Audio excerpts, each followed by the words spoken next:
വേഗം വരുന്നവനായ യേശുക്രിസ്തുവിന്റെ നാമത്തിൽ ദൈനംദിന അപ്പം എന്ന അനുദിന വചനചിന്തയിലേക്ക് ഏവർക്കും സ്വാഗതം.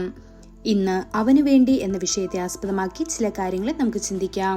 അതിനാധാരമായ ഒരു വാക്യം വായിക്കാം. ഹോശേയ 10-ാം അധ്യായം 1-ാം വാക്യം. ഇസ്രായേൽ പടർന്നിരിക്കുന്ന ഒരു മുന്തിരിവള്ളിയാകുന്നു, അവൻ ഫലം കായ്ക്കുന്നു. തന്റെ ഫലത്തിന്റെ ബഹുത്വത്തിന് തക്കവണ്ണം അവൻ ബലിപീഠങ്ങളെ വർദ്ധിപ്പിച്ചു. തന്റെ ദേശത്തിന്റെ നന്മയ്ക്ക് തക്കവണ്ണം അവൻ ഭംഗിയുള്ള വിഗ്രഹസ്തംഭങ്ങളെ ഉണ്ടാക്കി. ഒരു മുന്തിരിത്തോട്ടം നടുന്നവൻ തീർച്ചയായും ഫലം കായ്ക്കുമെന്ന് പ്രതീക്ഷിക്കും. ആ പ്രതീക്ഷയിൽ അവൻ അതിനെ വെള്ളമൊഴിച്ച് വള്ളമിടുകയും ചുറ്റും വേലി കെട്ടുകയും ചെയ്യുന്നു. എന്നാൽ ചില വള്ളികൾ മാത്രമേ നല്ല ഫലം തരികയുള്ളൂ. ഇസ്രായേൽ ജനത്തെക്കുറിച്ച് കർത്താവ് എന്താണ് പറയുന്നത്? ഫലമില്ലാത്ത മുന്തിരിവള്ളിയാണ് ഇസ്രായേൽ. ഫലമില്ലാത്തതിനാൽ നട്ടിട്ടും നനച്ചിട്ടും വളമിടുന്നതിലും കാര്യമില്ല. അത് തോട്ടക്കാരനോ യജമാനോ വേണ്ടിയല്ല, തനിക്ക് വേണ്ടി മാത്രം ഫലം കായ്ക്കുന്നു. ഇന്നും അതുപോലെ തന്നെ സ്വാർത്ഥത പുലർത്തുന്ന ധാരാളം പേരുണ്ട്. ഒരുവൻ പാൽ തരുമെന്ന് പ്രതീക്ഷിച്ച് വില കൂടിയ പശുവിനെ വാങ്ങി. തക്ക സമയത്ത് അത് ഗർഭം ധരിച്ച് ഒരു കാളക്കുട്ടിയെ പ്രസവിച്ചു. പശുവിനെ കറക്കാൻ ഉടമ പശുവിനെ സമീപിച്ചപ്പോൾ പശുവിനെ അടുക്കാൻ അത് അനുവദിച്ചില്ല. അത് പശുക്കുട്ടിക്ക് പാൽ കൊടുത്തില്ല, ചവിട്ടുകയും തള്ളുകയും ചെയ്തു. അതിനാൽ ഉടമ അവനെ സഹായിക്കാനായി ഒരു പാൽക്കാരനെ വിളിച്ചു. അവൻ ഒരു കണ്ടെയ്നറുമായി വന്നപ്പോൾ പശു ഒരു ചവിട്ടു കൊടുത്തു. കറവക്കാരന്റെ പല്ലുകൾക്ക് കേടുവരുത്തി. പശുവിൽ നിന്ന് രക്ഷപ്പെടാൻ അയാൾക്ക് ഓടിപ്പോകേണ്ടി വന്നു. ഇന്ന് പലരും സ്വാർത്ഥ ജീവിതം നയിക്കുന്നു.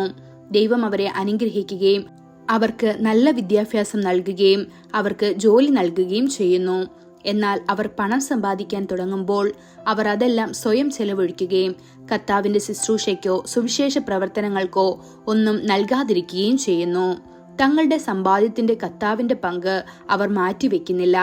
കായ്ക്കാത്ത വള്ളികളായി അവ നിലനിൽക്കുന്നു. യൂണിവേഴ്സിറ്റിയിലെ എന്റെ ബാച്ച്മെന്മാരിൽ ഒരാൾ ആഡംബരപൂർവ്വം ചെലവഴിക്കുമായിരുന്നു. അവൻ ഒരു ദിവസം ധാരാളം സിഗരറ്റുകൾ ഊതിക്കളയും. റെസ്റ്റോറന്റുകളിൽ വലിയ തുക ചെലവഴിക്കുകയും ചെയ്യും. അതിനാൽ അവൻ ഒരു സമ്പന്ന കുടുംബത്തിൽ നിന്നുള്ള ആളാണെന്ന് ഞാൻ കരുതി. എന്നാൽ ഒരിക്കൽ ഞാൻ അവന്റെ വീട്ടിൽ ചെന്നപ്പോൾ അവൻ വളരെ ദരിദ്ര കുടുംബത്തിൽ നിന്നുള്ള ആളാണെന്ന് ഞാൻ മനസ്സിലാക്കി. അവന്റെ അച്ഛൻ എന്നോട് പറഞ്ഞു, മകന്റെ വിദ്യാഭ്യാസത്തിനായി ഞാൻ എന്റെ ഭൂമിയും സ്വത്തും വിറ്റു. ഞാനും ഭാര്യയും ദിവസവും ഒരു നേരത്തെ ഭക്ഷണം മാത്രം കഴിക്കുന്നു. ബാക്കിയുള്ള ഭക്ഷണം ത്യജിച്ച് ആ പണം മകന്റെ വിദ്യാഭ്യാസ ചെലവിനായി അയക്കുന്നു. മകൻ എങ്ങനെയാണ് ആ പണം ഉത്തരവാദിത്തമില്ലാതെ ചെലവഴിക്കുന്നതെന്ന് ഞാൻ പെട്ടെന്ന് ചിന്തിച്ചു. എനിക്ക് സങ്കടമായി. ഇത് തികച്ചും സ്വാർത്ഥവും ഫലശൂന്യവുമായ ജീവിതമാണ്. ദൈവമക്കളെ, നിങ്ങൾ കർത്താവിനു വേണ്ടി ഫലം കായ്ക്കണമെങ്കിൽ നിങ്ങൾ കർത്താവിനു വേണ്ടി ജീവിക്കണം, അവനെ സേവിക്കുകയും ചെയ്യുക. നിങ്ങളുടെ ആത്മാവിൽ ഒരു ഭാരവുമായി ഇടയനില്ലാത്ത ആടുകളെ പോലെയുള്ള ആളുകളെ നിങ്ങൾ അന്വേഷിക്കണം.